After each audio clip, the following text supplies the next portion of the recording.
Bom dia အားလုံးပဲမင်္ဂလာပါဒီနေ့မှာပေါ်တူဂီစကားပြောနည်းနည်းသင်ပေးမယ်မရှိမဖြစ်သိရမယ်စကားလုံးတွေပေါ့နော်ပထမအဆုံးကကြတော့ Bom dia Bom dia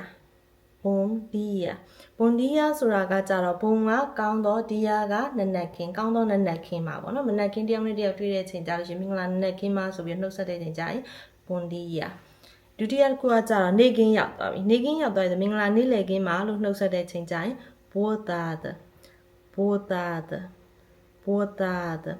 Boa ကောင်းတော့ tarde နေ့လည်ခင်းကောင်းတော့နေ့လည်ခင်းပါခါလီကြရင် local ပြောတဲ့အခါအမြန်ပြောတဲ့အခါကျတော့ကျွန်တော် boa ဆိုပြီးပြော boa လို့ပြောနော်အဲ့ဒါဆိုလို့ရှိရင်ဒါကောင်းတော့နေ့လည်ခင်းပါနောက်တစ်ခုကကြတော့ကောင်းတော့ညချမ်းပါကောင်းတော့ညချမ်းပါကကြတော့ boa night, boa night, boa night. Boa ကောင်းတော့ night ကညချမ်းနည်းနည်းအမြန်ပြောတဲ့ခါကျရင် bon night ဆိုပြီးပြောကြတယ်နော်အဲ့ဒါကောင်းတော့ညချမ်းပါ English နဲ့မတူတာက English မှာ good night ကိုပြန်ကာနီးမှာပြောတယ်ဒါပေမဲ့ပေါ်တူဂီမှာကျတော့ညပိုင်းရောက်ပြီဆိုလို့ရှင်တယောက်နဲ့တယောက်တွေ့ရနဲ့အရင်တွေ့ချင်းမှာပဲ bon night ဆိုပြီးအရင်နှုတ်ဆက်တယ်ပြန်တဲ့ခါကျရင်နောက်တစ်ခါထပ်ပြောရ bon night ဆိုပြီးတစ်ခါထပ်ပြောနှစ်ခါပြောရပေါ့နော်တော့လို့ရှင်တက်တာကကြတော့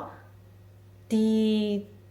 ပုံမှန်စကားပြောဆိုလို့ရှင်တော့ adouche ဒါပေမဲ့ခုနောက်ပိုင်းကကြတော့ဒီအချင်းချင်းခင်တဲ့လူတွေပါချင်းချင်းပြောရဆိုရှင်တော့6နဲ့ပဲတုံးနော်6အဲ့ဒါကတက်တာလို့ပြောတာပြီးတော့လို့ရှင်ကကျေးဇူးတင်ပါတယ်ဆိုလို့ရှင် obrigado ကိုပြောတဲ့လူကယောက်ျားဆိုလို့ရှင် obrigado မျိုးသမီးဆိုလို့ရှင် obrigada ဒါကကြားနဲ့မနဲ့သူတို့အမြဲတမ်းခွဲထားတယ်ပေါ့နော်ကဲဒါဆိုလို့ရှင်ကဒီနေ့တော့ဒီလောက်ပါပဲ6